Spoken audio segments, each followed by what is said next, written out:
Yeah. So good So, for them on that. um, so I want to transition to our last two topics, and this last one is an article that I wanted to bring up, despite the fact that I really don't agree with it.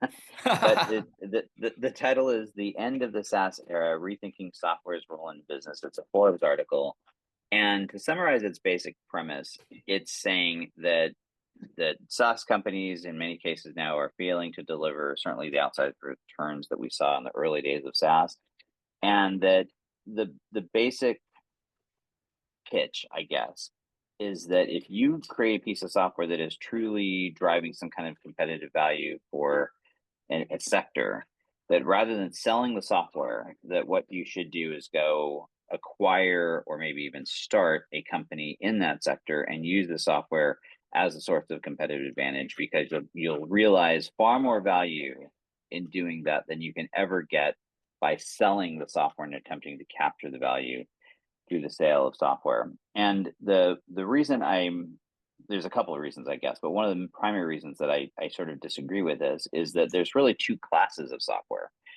There's the software, as I talked about, that creates competitive value in an organization, but there's a massive amount of software. In fact, most of the companies we talk about provide software that is not, at least in and of itself, providing competitive value or competitive differentiation in the market. It is, but it is a business you need to run efficiently and can make you more efficient and can contribute to competitive value because you are freeing resources to work on these more strategic activities. But if you look at the ServiceNows, the Salesforces, even the Oracles of the world, almost all of this is not technology that is some, you don't typically buy from some retailer because they have a better Oracle system versus or Mhm. better ERP or a better Salesforce management system, right? It is typically because of other factors that may be enabled by technology. And so I look at this, and while this may be true in a very small subset of software technology, most of it, I think this is the wrong way, right? If I'm a company developing all my own software, that just doesn't make any sense. So that was, that's the part I sort of took umbrage with. But it is interesting because I think it speaks to the challenges that the SaaS world is seeing recently with trying to meet these expectations of what this should look like. Yes, I saw an interesting quote. I can't remember where it came from, but it basically just very short quote. It says was that software can be complete.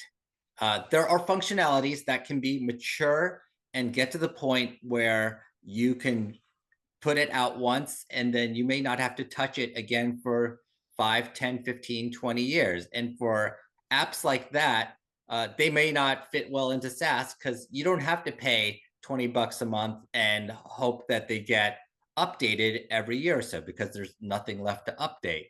Uh, banks do this all the time with the apps that are on their mainframes that have been running for 50 years to manage basic account information, for instance, because there's nothing else to manage other than having that account number there. That's all there is to it.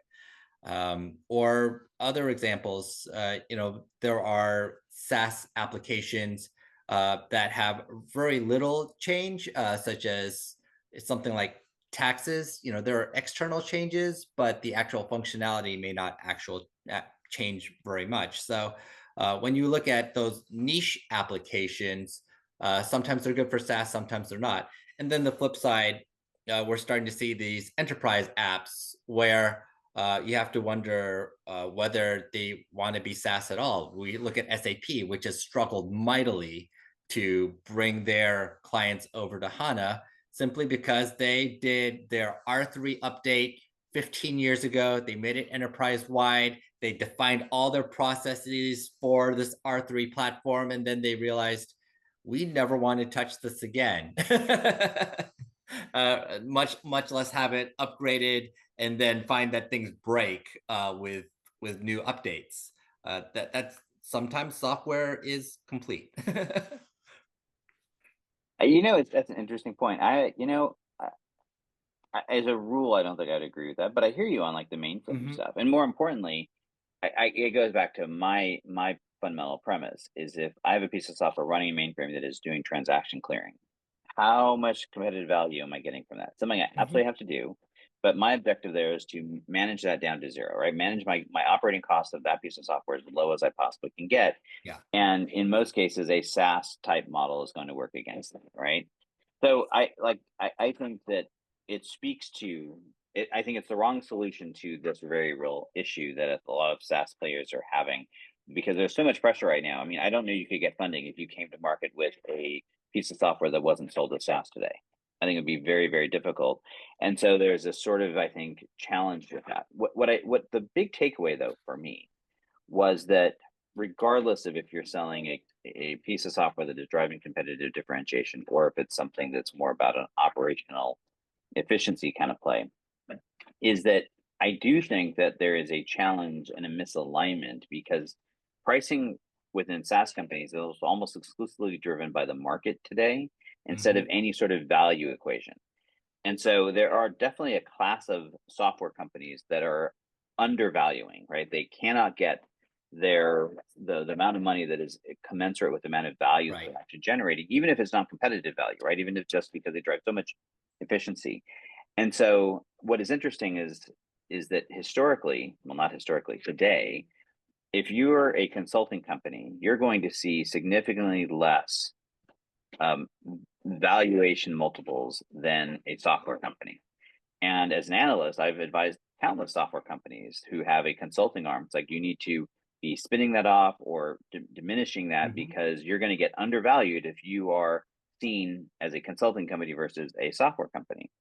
But when I read this article, the one big takeaway for me is, well, that maybe we may be entering an era where that flips upside down, where now a company comes in and says, I got a piece of proprietary software, I mix it with professional services and with some consulting, some strategic consulting, to come and help you generate exponential value. And then I'm going to share it to a revenue share on that, right? You're not buying the Hmm. software. I'm going to come in and I'm going to take a proceed percentage of that. And there's companies that do that. But we may see that actually now is an opportunity for them to generate increased value with this sort of shift. So, it's an interesting, thought-provoking article anyway. Yeah, it's funny because I cover the IT expense market, and when I look at those expense management companies, the telecom expense management market, which is the oldest and most mature of those, has moved to a point where almost all of the major vendors provide both managed and professional services. Because frankly, nobody wants to manage their own telephone bills. But when you've got $10 million in telephone and network bills, obviously there's opportunities for optimization. So that has all become managed and professional services. On the flip side, we're seeing cloud FinOps right now, where it's a very hot market. Everybody wants to manage their cloud costs, and you have all these highly skilled engineers who have pushed into these FinOps positions while keeping their cloud engineer salaries. So right now, you're seeing all these super skilled people looking for software tools that need to be updated frequently. So actually a great space for SaaS to be able to skim the top of that market. But it's hard to ignore that over time, that those cloud costs will become like telecom costs 20 years from now, when we really understand how cloud computing works. And we're going to see the same thing. We're going from software tools over to managed and professional services. So to some extent, this seems to be about the maturity of the market and the expertise available to help with those tasks.